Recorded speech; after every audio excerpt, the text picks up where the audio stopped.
Hello students, welcome to our channel. तो आज हम सॉल्व करेंगे सोशल साइंस गाला पेपर 4 का सेक्शन ए। और इसके पहले जो सॉल्यूशन है वो ऑलरेडी हमारे चैनल पर अपलोड हो चुके हैं और इसी तरीके से हम आपको सेक्शन वाइज सीरीज प्रोवाइड करेंगे। तो आप हमारे चैनल को जरूर सब्सक्राइब कर लीजिए ताकि आपको सारी अपडेट्स मिलती रहें। और गाला जो है वो बोर्ड पॉइंट ऑफ व्यू से बहुत इंपॉर्टेंट है, तो आप पूरा सॉल्यूशन जरूर करना और अपने फ्रेंड्स के साथ भी शेयर करना ताकि वो भी अपनी तैयारी अच्छे से कर सके। और इसके अलावा अगर आप बोर्ड एग्जाम की तैयारी और अच्छे से करना चाहते हैं तो आप हमारे कोर्स को परचेज कर सकते हैं। चलिए स्टार्ट करते हैं social science gala paper 4 section A.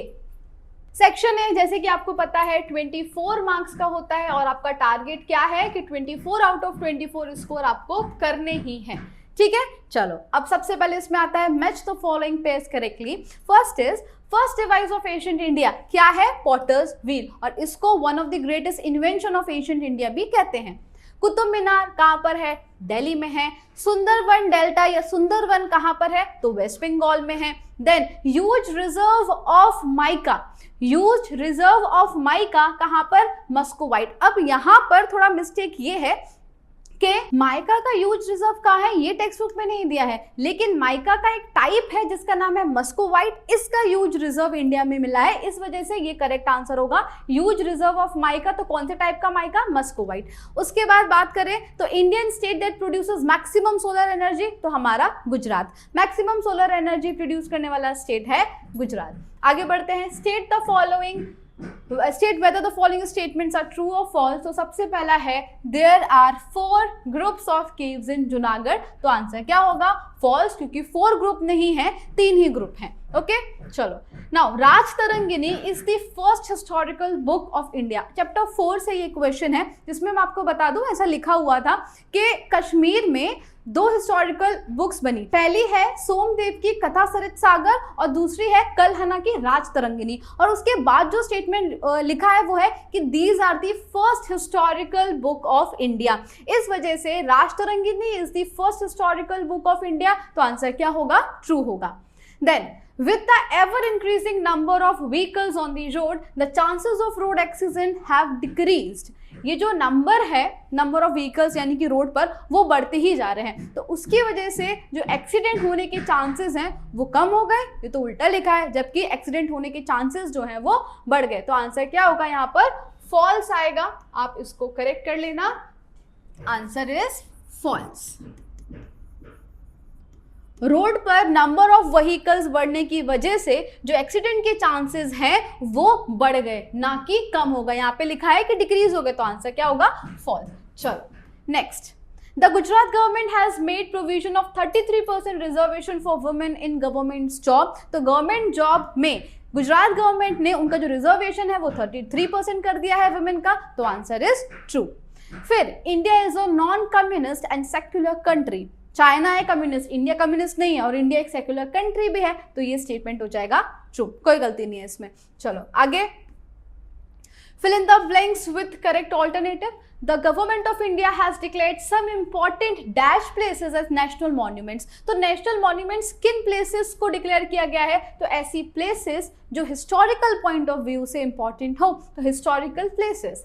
Now again आ गया ना, ये इंडियन म्यूजियम कहाँ पर है? तो ये कोलकाता में है, और नेशनल म्यूजियम है न्यू दिल्ली में। बार बार ये क्वेश्चन आ रहा है।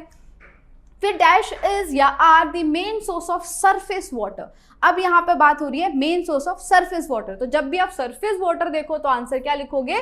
रिवर्स। क्लियर है? चलो, dash are the main media for irrigation in India. और इंडिया के लिए वैसे तो 3 मीडियम थे, वेल, ट्यूबवेल्स, फिर पॉन्ड्स और कैनाल्स, है ना, लेकिन इन तीनों में से सबसे ज्यादा क्या यूज होता है? तो answer is wells and tubewells. ये मेन मीडियम है इरिगेशन के। फिर 13 is dash helicopters limited offers air services to ONGC and the state government. तो गवर्नमेंट को हेलीकॉप्टर सर्विस देने का काम और ओएनजीसी को हेलीकॉप्टर सर्विस या एयर सर्विस देने का काम कौन सी कंपनी करती है? तो आंसर इज पवन हंस। ठीक है, क्या आंसर होगा? Pawan Hans. Next, select the correct option from those given below each question and right the answer. तो पहला क्या है? Which organization prepares the list of World Heritage Site? कितना सिंपल है, यूनेस्को। अब यूनेस्को का फुल फॉर्म क्या है? United Nation Educational Scientific and Cultural Organisation. तो जो वर्ल्ड हेरिटेज साइट की जो लिस्ट है वो कौन बनाता है? यूनेस्को। चलो 17th क्वेश्चन है, Dharoi multipurpose project is constructed on which river. तो ये तो हमारे गुजरात का ही है, धरोई मल्टीपर्पज प्रोजेक्ट जो है वो साबरमती रिवर पर है।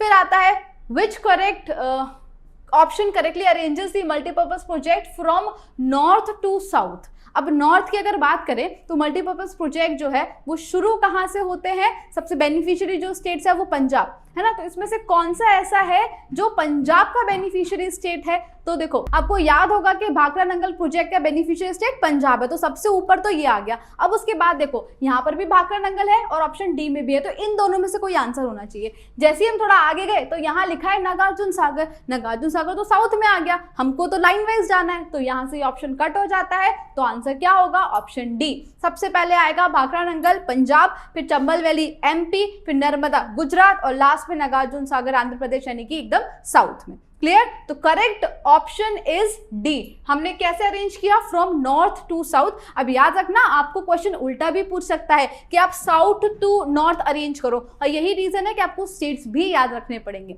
ओके चलो, तो आगे बढ़ने से पहले मैं आपको एक इन्फॉर्मेशन देना चाहती हूँ कि अगर आप 10 GSEB में हैं और अपने बोर्ड एग्जाम की प्रिपरेशन अच्छे से करना चाहते हैं तो हमने आपके लिए कोर्स लॉन्च किया है जिसका नाम है वॉरियर बैच। इसमें हम आपको पढ़ाएंगे 2 सब्जेक्ट, मैथ्स और सोशल साइंस। इसमें आपको प्रोवाइड किया जाएगा लाइव लेक्चर्स, उसके साथ साथ रिकॉर्डेड लेक्चर्स भी, फिर previous year question paper solution, regular test conduct कराए जाएंगे और आप हमको ऐप में मैसेज करके अपने डाउट्स कभी भी क्लियर कर सकते हैं। इसके अलावा गाला पेपर सॉल्यूशन, दोनों ही सब्जेक्ट के गाला पेपर वीडियो सॉल्यूशन मिलेगा और आपको सॉल्यूशन की PDF भी मिल जाएगी। फिर previous year question paper from 2022 to 2025, इसका भी वीडियो सॉल्यूशन प्लस सॉल्यूशन की PDF भी आपको हमारे ऐप में मिल जाएगी। Chapter wise important question and objectives, दोनों ही सब्जेक्ट के IMP क्वेश्चंस चैप्टर वाइज और IMP ऑब्जेक्टिव्स मिलेंगे आपको। Then text book exercise solution social science, maths की जो टेक्स्ट बुक एक्सरसाइज है उसका तो आपको यूट्यूब पर मिल ही रहा है, लेकिन सोशल साइंस में भी जो टेक्स्ट बुक की एक्सरसाइज है उसका सॉल्यूशन भी आपको ऐप में मिल जाएगा। Chapters wise hand written note, social science में जो सारे चैप्टर्स हैं उन सबके हैंड रिटन नोट्स की PDF आपको मिल जाएगी। Introduction plus exercise solution PDF, maths में आपको जितने भी चैप्टर्स हैं उनका इंट्रोडक्शन और सारे एक्सरसाइज की सॉल्यूशन की PDF, ये सारी चीजें हम हमारे ऐप में प्रोवाइड करेंगे आपको। हमारे ऐप का नाम है UGT, जो प्ले स्टोर पर अवेलेबल है, और अगर आप ऐप स्टोर से डाउनलोड करना चाहते हैं तो इसका नाम है माई इंस्टीट्यूट। तो आज ही हमारे ऐप को डाउनलोड कीजिए और कोर्स परचेज कीजिए। All the best. Question number 19 है, which of the following economic activity is included in service sector. तो देखो एजुकेशन, इलेक्ट्रिसिटी, इंडस्ट्री और फॉरेस्ट कंजर्वेशन, इसमें से सर्विस सेक्टर में जो आती है वो है education. Electricity, gas and water supply, ये जो है वो इंडस्ट्रियल या सेकेंडरी सेक्टर में आता है। याद रखना, electricity, gas and water supply industrial sector में आएगा, फिर इंडस्ट्रीज तो वैसे नहीं आएगी। फॉरेस्ट कंजर्वेशन जो है वो प्राइमरी में चला गया। तो सर्विस सेक्टर में कौन सा आएगा, एजुकेशन। फिर है which of the following countries has a mixed economy. तो मिक्स्ड इकोनॉमी इंडिया, फ्रांस और इंग्लैंड, इन 3 कंट्रीज में है। चाइना में सोशलिस्ट है, USA में मार्केट इकोनॉमी है, और ये यूगोस्लेविया, ये कंट्री तो यूरोप का हिस्सा थी, बाद में आजाद हुई। तो आपको बस इतना याद रखना है कि मिक्स्ड इकोनॉमी में इंडिया, फ्रांस और इंग्लैंड आते हैं, सोशलिस्ट में चाइना, रशिया और जापान, USA मार्केट इकोनॉमी में। चलो लास्ट है, answer the following question in short, 1 or 2 word. For what in Indian Rail is Indian Railway considered to be the excellent? किस वजह से इंडियन रेलवे को excellent माना जाता है? तो उसका एक पूरा स्टेटमेंट आपको इंडियन रेलवेज में मिल जाएगा। वो क्या है, for time, safety and facilities, और दूसरा it is being modernise very fast. तो इंडियन रेलवेज को एक्सीलेंट इसलिए माना जाता है कि वो कितनी स्पीडी है, सेफ्टी उसमें बहुत है, फैसिलिटीज हर तरीके की प्रोवाइड की जा रही है। कौन रेलवे, कितनी ऊंची हाइट पर रेलवे बनाई हुई है ना। उसके अलावा जो डेवलपमेंट है, मॉडर्नाइजेशन है इंडियन रेलवेज में, वो भी बहुत जल्दी हो रहा है। तो these are the reason it is considered to be excellent. Now 2 medium of mass communication, तो आंसर क्या होगा, एक है प्रिंट मीडिया, दूसरा इलेक्ट्रॉनिक मीडिया। इन दोनों के थ्रू ही हम ज्यादातर लोगों तक पहुंच सकते हैं। What are the 2 main methods of allotment of resources? Resource allotment के जो मेथड है वो बेसिकली 2 ही मेथड है। कौन कौन से, एक था हमारा मार्केट सिस्टम और दूसरा सोशलिस्ट सिस्टम। जो मिक्स इकोनॉमी है वो तो इन दोनों को मिलाकर आया है, इन दोनों के जो डीमेरिट्स है उसको हटाया और दोनों के मेरिट्स को लेकर फिर हमने मिक्स्ड इकोनॉमी बनाई। तो रिसोर्स एलोकेशन के जो दो मेन मेथड है वो है मार्केट मैकेनिज्म और दूसरा है सोशलिस्ट सिस्टम, ठीक है, market mechanism and socialist system. फिर लास्ट क्वेश्चन है, what is an activity that does not aim at obtaining income or spending money known as, ऐसी कौन सी एक्टिविटी है जिसमें पैसा खर्च करना या पैसा कमाना ऐसा कुछ भी नहीं होता है, तो इसको हम क्या कहते हैं, नॉन इकोनॉमिक एक्टिविटी। और ऐसी एक्टिविटी जहां पर गुड्स या सर्विसेज दी जा रही हैं लेकिन इन एक्सचेंज ऑफ मनी, कमाने का जहां मोटिव है वो हो जाएगी इकोनॉमिक एक्टिविटी, और जहां पर ऐसा कुछ नहीं होता है, उनका एम ही नहीं है पैसा कमाना है, पैसा खर्च करना, तो वो हो जाएगी नॉन इकोनॉमिक एक्टिविटी। क्लियर? तो जो सेक्शन ए है पेपर 4 का खत्म होता है। मिलते हैं नेक्स्ट वीडियो में जिसमें हम सॉल्व करेंगे पेपर नंबर 5, ठीक है। और ये वीडियोस अपने फ्रेंड्स के साथ शेयर करना मत भूलना ताकि सब प्रिपरेशन अच्छे से कर सके। तो मिलते हैं नेक्स्ट वीडियो में, तब तक के लिए bye and thank you so much.